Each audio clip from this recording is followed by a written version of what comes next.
Coucou les brownies et bienvenue pour cette session de questions et réponses, comme promis. Sachez avant toute chose que je prends les commentaires plus ou moins dans l'ordre par lequel ils me sont parvenus, et que donc s'il y a des doublons dans les questions, je les sauterai tout simplement. Donc voilà, on va faire ça posé tranquille, moi-même je me suis assis parce que je pense que ça va être plus long que d'habitude. Mais voilà, trêve de baliverne, c'est parti. Question pour toi, tu joues à des jeux, et sinon j'ai pas été trop présent sur la fin? Alors écoute Broxton, justement je vais commencer par la fin de ta question parce que, et sinon j'ai pas été trop présent sur la fin, je comprends pas. Alors je me suis dit que peut-être c'était dû au fait que t'aies posté pas mal de commentaires sur ma chaîne dernièrement et que du coup tu étais plutôt présent, mais pour te dire j'en ai strictement aucune idée. Donc pour répondre à ta question, est-ce que je joue à des jeux? Oui bien sûr, je joue à plein de jeux, y compris des jeux de société, puisque là je suppose qu'on parle de jeux vidéo. Et concernant ces derniers, eh bien je suis avant tout un énorme fanboy Nintendo, il suffirait de tourner un peu la caméra par là, plus par là, pour que vous en rendiez bien compte. Pour vous dire, hormis le Virtual Boy que je considère comme trop cher et pas assez intéressant, je possède la quasi-totalité des consoles Nintendo, y compris les consoles portables. Et la seule console qui fait exception dans ma collection, c'est la PlayStation 1, parce que celle-ci avait beaucoup trop de bons jeux dans son catalogue, et il m'était impossible de l'ignorer. Et bien évidemment, à côté, je joue à des jeux PC, y compris des jeux indés, surtout parce que ceux-là ont le mérite de me faire rêver. Quel est pour toi le meilleur épisode de MLP ? Alors je sais pas comment vous fonctionnez, mais moi en ce qui me concerne, à chaque fois qu'on me pose ce genre de questions, je suis totalement incapable d'y répondre. Dès qu'elles sont trop générales et que j'ai pas de critères afin d'affiner ma recherche et de restreindre ma liste, je suis pas foutu de faire un choix. Prenez MLP par exemple, à l'heure actuelle il y a plus d'une centaine d'épisodes, il y en a tout un tas qui sont juste géniaux. Comment vous voulez que j'en choisisse un ? Alors bon, si vous y arrivez tant mieux, mais pour moi c'est vraiment très compliqué, j'ai besoin de faire des compromis, et de réduire tout ça afin d'avoir une vision plus claire et de réussir à faire ce choix. Mais bon, je te rassure Noki Cactus, j'ai été prévoyant, je m'attendais à ce genre de questions, et j'ai une réponse à t'apporter. Donc, pour moi, si je devais choisir vraiment quel serait le meilleur épisode de la série, ce serait Magical Mystery Cure, le final de la saison 3. Ce qui se passe avec cet épisode, c'est que, à la base, j'avais pas vraiment été emballé par ce dernier. J'avais trouvé qu'il y avait trop de musique, et que le final en une seule partie, c'était assez handicapant, ça faisait que l'épisode, il ne me paraissait pas assez développé, j'ai l'impression que peut-être du coup il allait pas jusqu'au bout de son sujet, enfin c'était très bizarre comme truc, et justement du coup les musiques se retrouvaient présentes tout au long de l'épisode. Enfin c'est des choses que, je sais pas, c'était pas très bien passé, je voyais cela comme étant des défauts, et en réalité, justement aujourd'hui, plus je revois l'épisode, plus je me rends compte à quel point c'est pas des défauts, c'est juste génial et cet épisode est parfait. Pour deux raisons, ça fait 4 mais deux raisons. La première c'est que la saison 3 est le moment où la série a commencé à prendre un peu un tournant, on va dire à prendre certains risques, à montrer qu'elle pouvait avancer. Et cet épisode, c'est vraiment ce représentant. Pour moi, de toute façon, Magical Mystery Cure, pour moi, c'est le parfait représentant de My Little Pony. À ce niveau-là, j'ai vraiment ce sentiment qu'il dit, de la part des créateurs, nous on est prêts à avancer, on est prêts à prendre des risques, est-ce que vous êtes prêts à nous suivre? Que donc déjà il y a cette chose-là qui me plaît beaucoup dans cet épisode, et au-delà de ça, pour l'histoire en elle-même, vraiment tout le contenu, eh bien je le trouve très fort en réalité, je le trouve très bon. Disons que plus je le vois, plus je le trouve prenant, plus il me prend en tripes, plus je le trouve beau, plus je le trouve touchant, plus il me parle. Et cet épisode, et là, tous les défauts que j'y voyais, et ils sont toujours présents. Il a des défauts, il n'est pas parfait. Mais tout ce que je voyais comme étant peut-être gênant, en réalité, je pense que c'est parfait. Parce que cet épisode représente tout ce qu'il y a de bon dans MLP, tout ce que cette série peut faire de bien, tout ce qui en émane, et tout ce qu'elle peut réussir, tout ce qu'elle réussit même au-delà de ça. Et du coup, ça fait que, à mes yeux, cet épisode est juste parfait. C'est le meilleur épisode de la série. C'est celui qui représente le mieux tout ce qu'il y a de bon là-dedans. Et du coup, c'est pour ça que ça me parle beaucoup, et voilà, plus je le vois, plus je me sens comme ça dedans et tout. Et du coup, tout ce que je pourrais vous dire, c'est si vous le voyez pas comme ça, je vous conseillerais de voir cet épisode plus avec votre cœur, et moins avec votre tête. Et je pense que là, vous vous rendrez compte de l'expérience que c'est, et que cet épisode est juste magique. Mon envie de troll me parvient, et voilà ma question, même si j'aurais pu te demander directement. Que penses-tu du final de Torchwood? Bon, venant de toi Axel, ça me surprend pas que tu me poses ce genre de questions, et tu m'obliges à rassurer tout le monde, je n'ai pas besoin de spoiler ni la série ni le final de Torchwood pour pouvoir répondre à cette question. Mais il va me falloir un peu revenir sur la série en général plutôt. Donc, Torchwood, c'est une série qui compte 4 saisons à l'heure actuelle à la télévision, et dont la 4ème a été longtemps et fortement attendue par les fans dont je fais partie. Du coup, c'était un pari plutôt risqué. J'ai quelques problèmes avec cette saison, malgré que je la trouve quand même assez bonne, pour être honnête. Disons que le truc, c'est que le charme de Torchwood a été quelque peu perdu, faut pas le nier avec cette 4ème saison. Et le final de la 3ème, le dernier épisode de la saison 3, c'était une fin tellement parfaite, c'était une très bonne fin en tout cas, que le pari était d'autant plus risqué de faire une suite derrière ça. Concernant le final de Torchwood, le truc c'est qu'il y a deux choses qui me posent véritablement problème. Un, c'est que, bien que l'arc narratif soit conclu, la menace n'est pas totalement éliminée. Et j'aime pas les séries, j'aime pas les trucs qui se permettent de dire genre ah là là, c'est pas fini, genre on prévoit la suite alors que bah la suite on sait pas si elle va se faire, on a aucune idée de tout ça. C'est des choses que je n'aime pas et c'est pas ultra gênant, mais je vois pas l'intérêt en fait de montrer à l'avance que la menace n'est pas entièrement éliminée, qu'il y a d'autres trucs possibles. Voilà, ça c'est quelque chose qui me gêne déjà, mais alors surtout, le fait que la série finisse par un cliffhanger mais putassier d'une force et qui est mais mauvais quoi, c'est que j'aime pas du tout, ce qui fait que non seulement la série, la 4ème saison finit sur ça, finit sur ce cliffhanger. Déjà le concept de cliffhanger je l'aime pas du tout, surtout en fin de saison, encore une fois on sait pas s'il y aura une suite ou pas, finir sur ça c'est pas... c'est fainéant, c'est facile, c'est un truc que j'aime pas du tout. Et en plus, pour ceux qui savent de quoi il s'agit, parce que je vais pas dire de quoi il s'agit pour ceux qui ne savent pas quand même, un peu de respect, hein, j'avais dit que je spoilerais pas, mais c'est... genre, j'ai pas de mots, je déteste ça, c'est vraiment un outrage à la série Torchwood en fait, voilà, ce truc à la fin, c'est... Nous, quand on a vu ça pour la première fois avec les potes, on était mais... non, genre, ah, mais c'est... Pourquoi vous avez fait ça, quoi? Et le truc, c'est que finir sur ça, ça fait qu'on finit la saison avec un goût amer dans la bouche, et c'est pas bon. Même si, au final, ben ouais, la saison, elle est loin d'être mauvaise, elle est plutôt sympa, mais finir sur une mauvaise note, eh ben, ça fait qu'on a un goût amer dans la bouche, et ben, ça fait pas plaisir. Félicitations pour tes 1 an. Mes questions sont, comment es-tu devenu Brony? Que penses-tu de la communauté en général? Quels sont tes persos préférés? Que penses-tu des autres youtubeurs analystes Brony français? Et quel logiciel utilises-tu? Alors déjà, merci à toi pour les 1 an, ça me fait super plaisir, et un peu moins pour la série de questions, bien que vous avez été nombreux à faire ça, et vous êtes tout à fait libre de le faire, hein, donc voilà, on va pas s'attarder plus dessus. Pour répondre à tes questions, comment je suis devenu un Brony? Eh bien, j'ai fait une vidéo sur le sujet qui répond parfaitement à la question et que je t'encourage à voir de ce pas.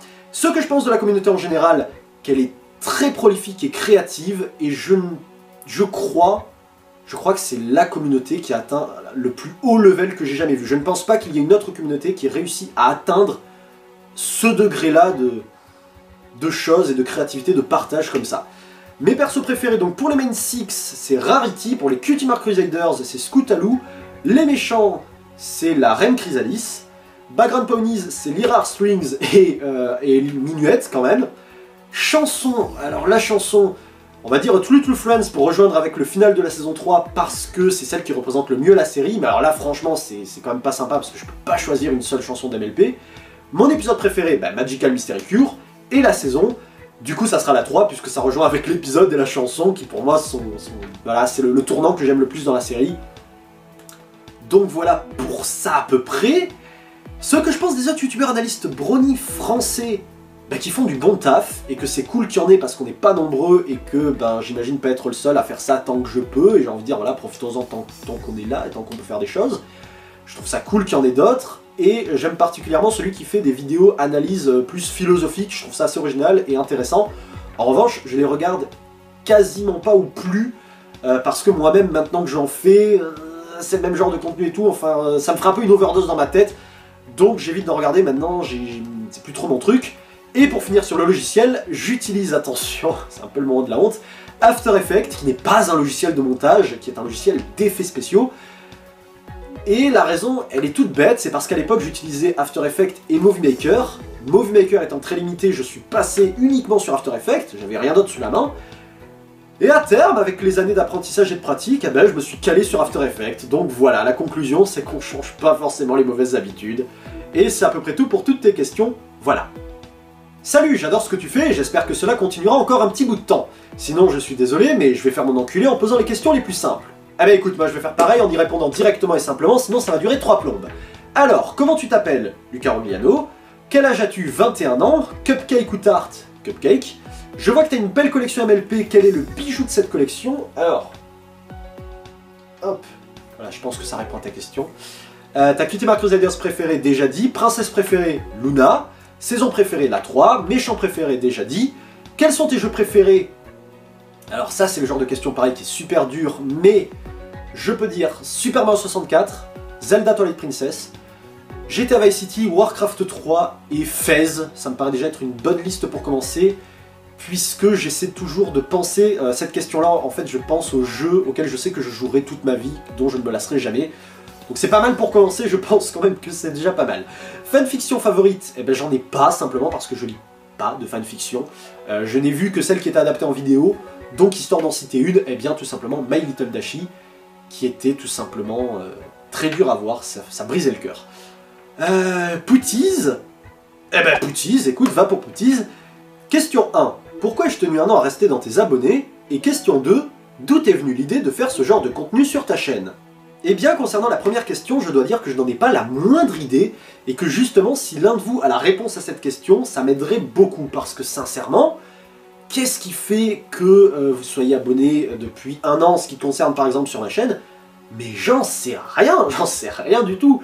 En tout cas, j'en profite encore une fois pour vous remercier de me suivre depuis tout ce temps, ça fait super plaisir, mais moi-même, j'ai pas la réponse à cette question, je suis désolé.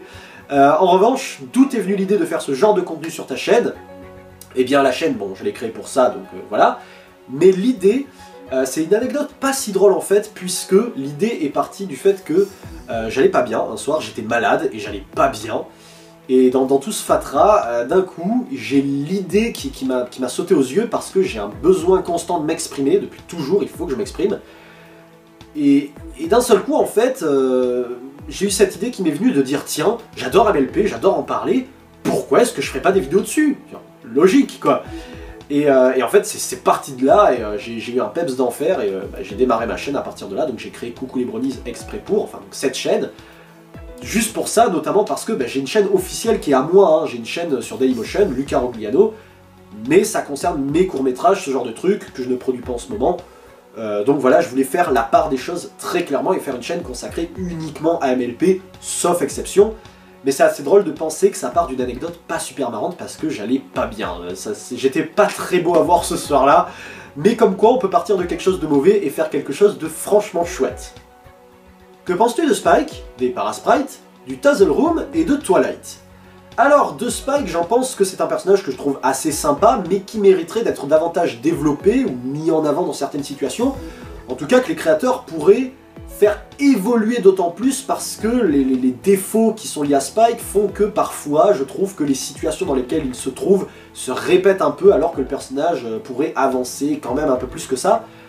Mais malgré ces quelques problèmes, à l'inverse, il y a des épisodes qui sont très très bons, très justes dans ce qu'ils font, comme l'épisode où Spike part en quête de lui, qui va chez les dragons, les épisodes avec Rarity, la plupart d'entre eux d'ailleurs, et notamment The Equestrian Games, donc les jeux d'Equestria dans lequel le conflit de Spike est juste parfait. Cet épisode pour moi est nickel chrome et il affronte comme il faut, c'est très fidèle à son personnage, c'est très vrai.